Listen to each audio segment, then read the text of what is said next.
2 दिवसीय कार्यशाला 11-12 फरवरी सर्वसम्मति से रामपाल जाट राष्ट्रीय अध्यक्ष किसान महापंचायत के नेतृत्व में बजट प्रस्ताव पारित कर बजट के गांवों में चर्चा नहीं होने से गांव उजाड़ा नीति को प्रोत्साहन केंद्र में बजट में वर्ष 2050 तक आधी से अधिक जनसंख्या शहरों में होने को लेकर सरकार में उत्साह की ध्वनि सुनाई दे रही है। यद्यपि वर्तमान सत्तारूढ़ दल के विचार की आधारशिला बड़े शहर और बड़े उद्योगों की नीति के विरोध में थी। इसी कारण ये दल वर्ष 1951 में स्थापना के उपरांत से ही प्रथम प्रधानमंत्री पंडित जवाहरलाल नेहरू की नीतियों की कटु आलोचना करता रहा है। पूर्ण बहुमत से शासन में आने के बाद बिना कारण दर्शाए पलटी मारना आश्चर्यजनक है। दूसरी ओर गांव के चौपालों पर बजटों की चर्चाएं नहीं होने का ही परिणाम है। वर्ष 1951 की जनगणना के अनुसार 83% जनसंख्या गांव में थी, जो वर्ष 2011 में 69% रह गई, यानी 14% जनसंख्या शहरों की ओर पलायन कर गई।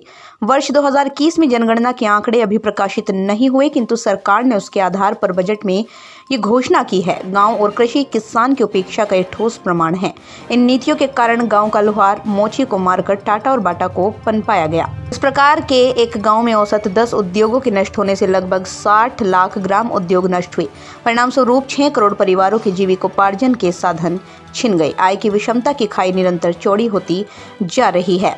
इसके पूर्वधा महात्मा गांधी की हत्या की 100 वर्ष पूर्ण होने पर उनके ग्राम राज की भी हत्या हो जाएगी। इसका संकेत स्वतंत्रता के 75 वर्ष अमृतकाल में प्रवेश के समय दिया गया है। विशाल महापंचायत के ब्लॉक अध्यक्ष बलदेव मेहरिया ने बताया, किसान महापंचायत के माध्यम से देश के किसान अपनी पीड़ा प्रकट कर रहे हैं। किसानों की ये महापंचायत देशभक्तों को आह्वान करती है कि इस दृश्य को परिवर्तन कर गांव आधारित अर्थ रचना की पहल करे। इसकी सफलता के लिए प्रत्येक गांव को औद्योगिक क्षेत्र घोषित कर देश को ग्राम उद्योग प्रधान बनाते हुए कृषि उपजों के लाभकारी दामों के लिए न्यूनतम समर्थन मूल्य पर गारंटी के कानून के लिए संकल्प ले। किसान महापंचायत के फुलेरा अध्यक्ष डालूराम डोडवारिया ने बताया, प्रथम कदम के रूप में सरकार द्वारा घोषित न्यूनतम समर्थन मूल्य के से कम दामों पर अपनी उपजें नहीं बेचें। इस रबी की उपज में इस बार चना का मूल्य 600 से लेकर 1100 रुपये प्रति क्विंटल न्यूनतम समर्थन मूल्य से प्राप्त होने की संभावना है। Report W Goswami, bureau chief, Rajasthan. Sir ji, आज ये किसान महापंचायत का क्या प्रोग्राम है, ये खोल के आप बताइए।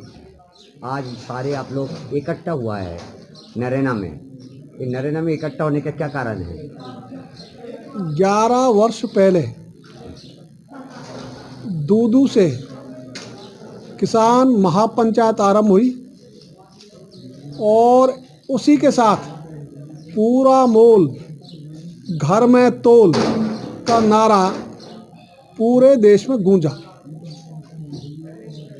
देश की खुशहाली के लिए हमने कहा हुआ है, खुशहाली के 2 आयाम, ऋण मुक्ति और पूरे दाम।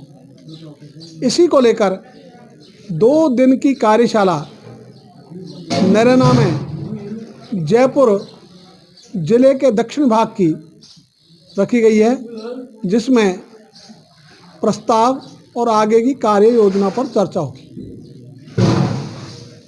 और केंद्र सरकार और राज्य सरकार को आप क्या बताना चाहता है किसानों के लिए?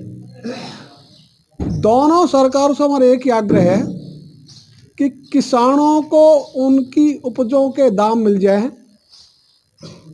तो ये जो नारा पूरा मोल घर में तोल, ये पूरा होने पर किसान ऋण लेगा नहीं, ऋण देने वाला बन जाएगा। उस दिन देश पूरी दुनिया में नंबर 1 की महाशक्ति बन जाएगा। धन्यवाद। ठीक है, शॉर्ट एंड स्वीट।